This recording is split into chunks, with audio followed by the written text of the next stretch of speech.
Guys எல்லாருக்கும் வணக்கம். நம்ம வந்து தேங்காய் பொடிக்கு ரெடி பண்ணுறோம். ஸோ கொஞ்சமாக நல்லெண்ணெய் விட்டு இப்போ உளுந்து வறுத்துட்ருக்கேன். கைஸ் நம்ம உளுந்து வறுத்து எடுத்துட்டோம். அடுத்தது கடலைப்பருப்பு அதே குவான்டிட்டி வறுத்துக்கலாம். கைஸ் நம்ம வந்து அடுத்தது துருவின தேங்காயை வந்து வெறும் கடாயில் போட்டு வறுக்கிறோம். இதுக்கு எண்ணெய்லாம் விட வேண்டாம். நல்லா ப்ரௌன் கலரில் வாசனையாக வரும். அந்த டைம் வந்து இதை நம்ம ஆஃப் பண்ணிவிட்டு அந்த பருப்போடு சேர்த்து நம்ம அரைக்கணும். கைஸ் இந்த வறுத்த கடலைப்பருப்பையும் உளுத்தம்பருப்பையும் அரைச்சிக்கலாம். அடுத்தது வந்து காஞ்ச மிளகா இருக்கு இல்லையா, அந்த காஞ்ச மிளகாவும் வந்து நம்ம லைட்டாக எண்ணெய் விட்டு வறுத்தோம், அதையும் சேர்த்து அரைச்சிக்கலாம். கைஸ் ஒன்று பாதியாக அரைஞ்சிருக்கு. கூட கொஞ்சம் ஒரு சொட்டு புளி சேர்த்துக்கணும். அப்புறம் பெருங்காயம் பவுடர் தான் நான் சேர்த்துருக்கேன். கல் உப்பு சேர்த்துக்கணும். இந்த கறி லீவ்ஸையும் சேர்த்து அரைச்சிக்கலாம். அதுக்கப்புறம் இந்த எள்ளு. ஸோ எல்லாத்தையும் அரைச்சிட்டோம். இந்த பருப்பு ஐட்டம் எல்லாமே எள்ளு, கடலைப்பருப்பு, உளுந்து எல்லாமே. இதோட ஹீரோ வந்து இருக்கார் தேங்காய். இதை வந்து வறுத்து எடுத்துருக்கோம். நல்லா இந்த மாதிரி ப்ரௌன் கலரில் இருக்கணும். அப்போ தான் நல்லா வாசனையாக இருக்கும். தேங்காய் பொடியும் கெட்டு போகாது. ரொம்ப நாளைக்கு 1 இயர் வரைக்குமே இருக்கும். 6 மந்த்ஸ்லேருந்து 1 இயர் வரைக்குமே வச்சு நம்ம யூஸ் பண்ணலாம். இப்போ இதை வந்து இந்த கொஞ்சமாக பருப்பு பொடி எடுத்துருக்கேன், அந்த அரைச்சது. அது கூட வந்து இந்த தேங்காய் பொடியை தேங்காய் துருவின தேங்காய் வறுத்ததை போட்டு அரைச்சி எடுத்துக்கலாம். அவ்வளோதான்.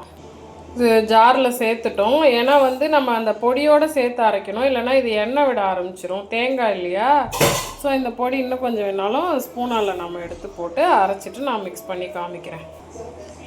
காய்ஸ் நம்மளோட தேங்காய் பொடி ரெடி ஆகிடுது. இது பருப்பு கூட சேர்த்து அரைச்சி ஒரு மாதிரி ஈரம் வந்த மாதிரி இருக்குது பாருங்கள். அது வந்து எண்ணெய் விட ஆரம்பிக்கும். இது வந்து சிக்கன் நாத்தெல்லாம் அடிக்காது.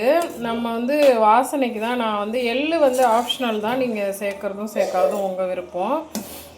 ரொம்ப சூப்பராக இருக்குங்க. சுட சுட சாதம் போட்டுன்ட்டு இந்த தேங்காய் பொடி நெய்யோ இல்லை வந்து நல்லெண்ணெயோ விட்டுன்ட்டு இதை ஒரு 2 ஸ்பூனோ 1 ஸ்பூனோ போட்டு பிசைஞ்சு சாப்பிட்டோன்னு வச்சுக்கோங்களேன், தேவாமிர்தமாக இருக்கும். தேங்காயும் போய் சேரும். தேங்காய் வந்து உடம்புக்கு அவ்வளோ நல்லது.